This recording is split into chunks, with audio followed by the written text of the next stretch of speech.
Allora, siamo sempre qui con Gianangelo Bellati, stiamo parlando dei pro e i contro di un'attuazione di un federalismo. Innanzitutto cosa vuol... Ecco, bravo, che cosa vuol dire federalismo, visto che se ne parla e se ne è parlato anche in passato? Un attimo che leggo un messaggio. Sono passati 5 anni dal referendum e il popolo veneto si è espresso con una maggioranza assoluta. Dobbiamo rendere reale questa manifestazione di volontà, nel bene e nel male, altrimenti cosa serve la democrazia? Ma questo è un punto, diciamo, questo è il punto di partenza. Questo telespettatore ha colto proprio l'essenza e il punto di partenza. Se tu hai un sistema democratico e la Costituzione prevede lo strumento del referendum per poter rendere esplicita la volontà popolare, lo Stato deve attuare quella volontà.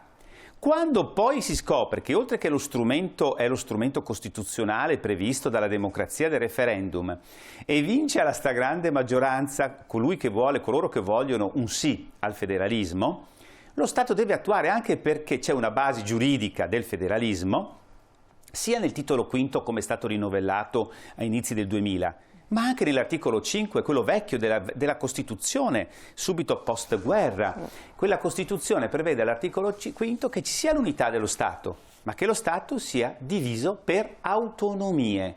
E autonomie dal greco vuol dire la possibilità, autonomos, la possibilità di un soggetto di decidere le leggi che lo governano. Quindi è potente, dire autonomia è qualcosa di rivoluzionario, se noi pensiamo, no? Pensando etimologicamente dal greco cosa vuol dire la parola. Quindi noi ci troviamo di fronte ad un sistema che dice di essere democratico, ma se sono passati 5 anni e l'autonomia tu non la realizzi, vuol dire che c'è un problema.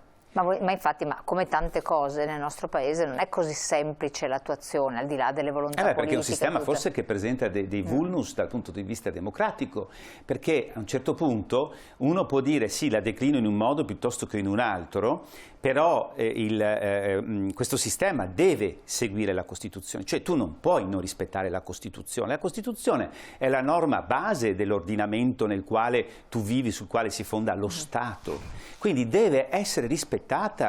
E non è neanche un concetto solo democratico, è un concetto tipico da Stato del diritto. Quindi a quella giustissima osservazione aggiungerei: viviamo o non viviamo in uno Stato di diritto? Poi ovviamente non puoi fare un'autonomia farlocca che chiunque magari scopre che è un'autonomia da ridere, perché tu non puoi prendere in giro la Costituzione, la legge sulla quale si basa il tuo sistema, tu la devi rispettare e questo non sta avvenendo. Teniamolo presente, questo non sta avvenendo, poi possiamo parlare dei pro, dei contro, sì, no, mi piace, non mi piace, vantaggi, svantaggi, però intanto quello che ha detto quel telespettatore è la base. Qui io aggiungo: siamo o non siamo uno Stato di diritto? E in questo momento la risposta è no, perché non stiamo rispettando la Costituzione.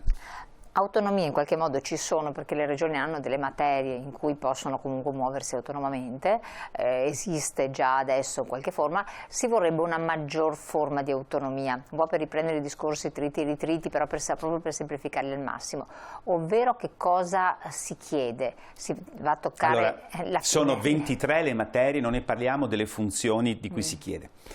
Questa riforma del titolo quinto a me non è che fosse piaciuta molto sin dall'inizio, perché avevo visto che è difficilissima da attuare. E allora a un certo punto uno si può fare questa semplice e stupida domanda. In Italia esistono delle regioni già a statuto speciale che dimostrano che c'è una forma di autonomia molto importante. Sono 5 e le conosciamo tutti. Ma perché dobbiamo andarci a disturbare con una modifica costituzionale quando, se qualcuno vuole l'autonomia, la declina come le altre regioni? Anche perché, se stiamo ascoltando qualche grande politico che abbiamo, che cos'è che ci dicono? Questo poi da destra a centro-sinistra. Ci dicono che questa autonomia che si vuole portare avanti, qualsiasi essa sia, ma in particolare questa, che è un'autonomia all'acqua di rose, altro che le regioni a statuto speciale. Voglio far capire, l'autonomia che adesso sta andando in Parlamento è un'autonomia che fa ridere rispetto alla vera autonomia delle regioni a statuto speciale. Questa autonomia all'acqua di rose, secondo questi dotti politici, dovrebbe rompere l'unità del Paese. Ma allora io mi domando, ma se l'unità del Paese non è stata rotta, ma anzi quasi rafforzata dalle regioni a statuto speciale, dove c'è una vera autonomia, un'autonomia all'acqua di rosa cosa vuole dire? È solo che a qualcuno mi viene da pensare, può dispiacere il privilegio di quel famoso vaso dove entrano tutti i soldi degli italiani e dove tu da Roma puoi aprire in una direzione o nell'altra i rubinetti. Però a volte le altre obiezioni sostengono che ci può essere la reciprocità, cioè può essere che in certe materie non puoi sempre far fronte da solo. Allora, le cose adesso vanno bene, potrebbero non andare bene, cioè mettersi anche dalla parte di chi... Ma facciamo un esempio, due esempi concreti. L'ambiente. L'ambiente non può essere governato nemmeno a livello nazionale, deve essere governato a livello europeo, ma a livello mondiale, perché una nuvola d'aria tossica non è che rimanga ferma in quel comune, va in giro. Quindi tutto l'inquinamento, il CO2 che noi produciamo non rimane fermo sopra le nostre teste come se fossimo chiusi, ma naviga, va in giro, e questo riguarda anche l'inquinamento marittimo, tutte le varie forme di inquinamento. Ma certi inquinamenti sono da risolvere a livello locale, mi viene in mente i PFAS. I PFAS sono un problema locale e allora questo riguarda anche le infrastrutture europee o quelle internazionali, intercontinentali avranno una competenza di qualcuno a livello superiore dello Stato, della regione. Ma se io devo andare a sistemare il problema di fare una galleria che mi colleghi le valli del Cadore, questo problema lo devono decidere, risolvere le persone del posto, e se non hanno i soldi devono chiedere aiuto all'ente che c'è subito dopo, che è la regione.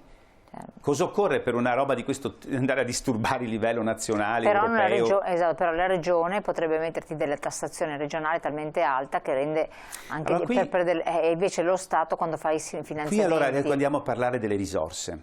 Non è che col federalismo diciamo per forza ci siano... Federalismo fiscale sì, cambia il modo di raccogliere i soldi, ma non è che aumenta la percentuale.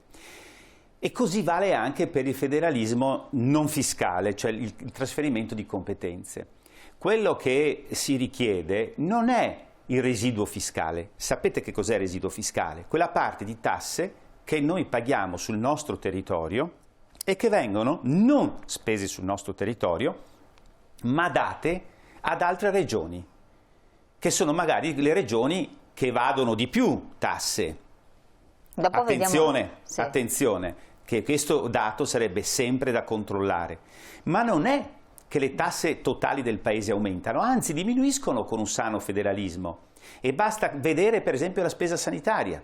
Il Veneto ha una spesa sanitaria media, uguale a quella di tante altre regioni, ma c'ha una struttura sanitaria 1000 volte più efficiente. Certo che tutti protestiamo per quelle che sono delle situazioni che troviamo nella sanità veneta, ma la sanità veneta, a fronte della stessa cifra che ricevono altre regioni, dà un servizio 2-3 volte migliore. Ci sono delle statistiche fatte fra l'altro dalla Corte dei Conti, che c'è anche una slide casomai. Sì, no? Infatti dopo vediamo appunto... Allora, quello che voglio dire è che il federalismo porta a un risparmio di tasse. Ma di fatti, per chiudere il ragionamento, quando io mi occupavo di questo tema dal punto di vista statistico, abbiamo dimostrato quei numeri, ci sono ancora tutte le pubblicazioni, ma la Corte dei Conti lo sa bene perché abbiamo fatto anche dei convegni insieme con loro, che i paesi che sono organizzati su base federale hanno un costo minore della pubblica amministrazione pro capite. C'è un risparmio che va addirittura al 40% pro capite, perché il federalismo è migliore organizzazione, migliore efficienza della cosa pubblica e la possibilità per il cittadino di trovare il responsabile di un disservizio, che non sarà quindi a Washington piuttosto che a Bruxelles o a Roma, ma magari è attaccato a casa sua.